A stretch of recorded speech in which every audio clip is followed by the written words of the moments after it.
بسم اللہ الرحمن الرحیم۔ جب بھی قبرستان جائیں تو وہ آپ کے عزیز و اقارب یا والدین کے جو اس دنیا سے چلے گئے ہیں تو انہیں یہ عظیم ذکر دعا ہدیہ کریں۔ دیکھیں، جب انسان اس دنیا سے چلا جاتا ہے تو اسے نیکیوں کی، اچھے اعمال کی اشد ضرورت ہوتی ہے تاکہ جو قبر میں اس پہ عذاب ہوتا ہے وہ عذاب ختم ہو جائے، خصوصاً وہ مومنین کے جن کے والدین کا انتقال ہو گیا ہے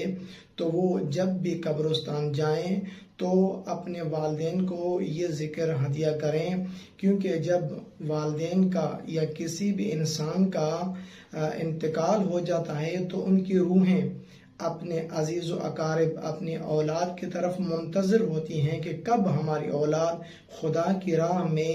ہمارے لیے کوئی چیز ہدیہ کرتی ہے، کب ہماری اولاد ہمارے لیے کوئی نیک اعمال انجام بجا لاتی ہے تاکہ ہمارے اوپر نازل ہونے والا عذاب وہ ختم ہو جائے۔ رسول خدا فرماتے ہیں کہ انسان کے مرنے کے بعد جب اس کی تدفین ہو جائے، جب اسے دفنایا جائے تو اس کی قبر پر جا کر اگر کوئی انسان ہاتھ رکھ کر 3 مرتبہ اس ذکر کو پڑھے تو خداوند متعال تا قیامت تک اس کے اوپر سے عذاب کو ختم کر دے گا۔ وہ ذکر یہ ہے کہ جب جائے تو میت کی قبر پر ہاتھ رکھے اور 3 مرتبہ اس ذکر کو پڑھے، اللہم انی اسألک بحق محمد